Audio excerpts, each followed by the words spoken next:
उपस्थित केली, त्यांना जो निर्णय घ्यायचा आहे तो त्यांनी परस्पर घेतला असता, पण गाव म्हणजे कुटुंब हे सगळ्यात महत्त्वाचं म्हणजे त्यांनी ते मानलं, त्याबद्दल मी त्यांना धन्यवाद देतो. आत्ताच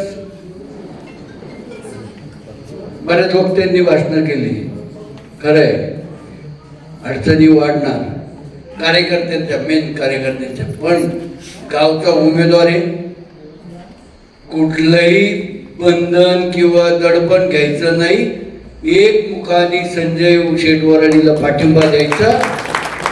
आणि कट्टर राष्ट्रवादीचा कार्यकर्ता आहे हे तुम्हाला सर्व कार्यकर्त्यांना माहिती आहे, पण गावचा उमेदवार आहे. आजपर्यंत गावाला संधी मिळाली नाही. सगळ्यात महत्त्वाचं म्हणजे अण्णांच्या काळात मिळाली. बाजार समितीवरती माहीत नसेल कोणाला, बाजार समितीवरती इलेक्शन लागलं होतं, अण्णा चांगल्या मताने निवडून आले. त्यानंतर पंचायत समितीला सहयोगी सदस्य त्यावेळेस अण्णांना घेतलं होतं. ती त्यावेळेस प्रोसिजर असेल,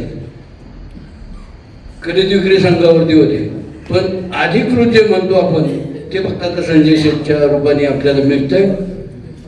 त्यासाठी आपण सर्वांनी तन मन धनाने पण आपण सगळ्यांनी एकत्र येऊया आणि संजय शेठला आपण पाठिंबा देऊ.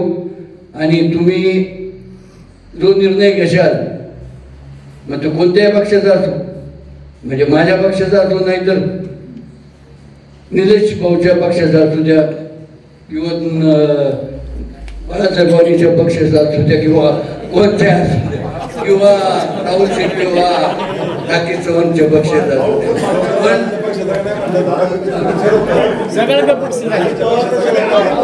मी अजितदादा गटाचा मानणारा पवार साहेबांना मानतो.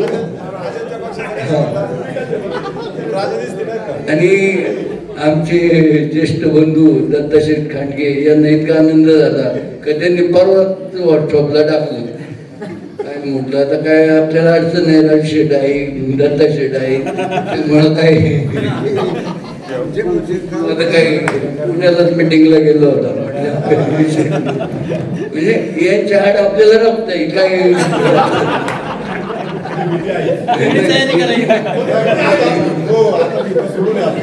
सोडून लपून टाकला आता कॅमेरा चालू आहे.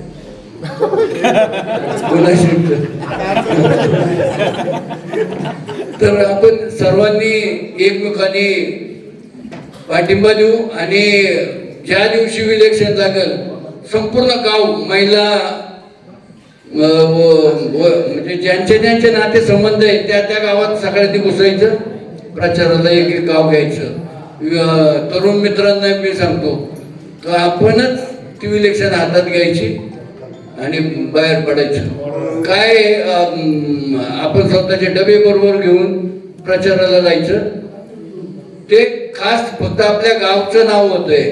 संजू शेठचं तर असंही नाव झालेलं आहे, तसं झाले, उद्योगात झालेले आहेत, ते आध्यात्मिक क्षेत्रात बैलगाड्यात आहेत, आध्यात्मिक क्षेत्रात आहेत, तिकडे कोंडाजी बाबा आश्रमात काम करतात. अनेक जिथं जिथं सप्ते असतील तिथे देणग्या वगैरे देतात. आता महाशिवरात्र आली का पहिला फोन येतो, मला काय म्हणजे माझ्यावर काय जबाबदारी टाकणार आहे, म्हणजे अशा सगळ्या गोष्टी ते पुढे आहेत. त्यामुळं त्यांचं नाव नाही, ते आपल्या पिंपळगावचं नाव होईल असं मी स्वतः मानतो. आणि सर्वांनी एकमुखाने पाठिंबा देऊ. जय हिंद, जय महाराष्ट्र.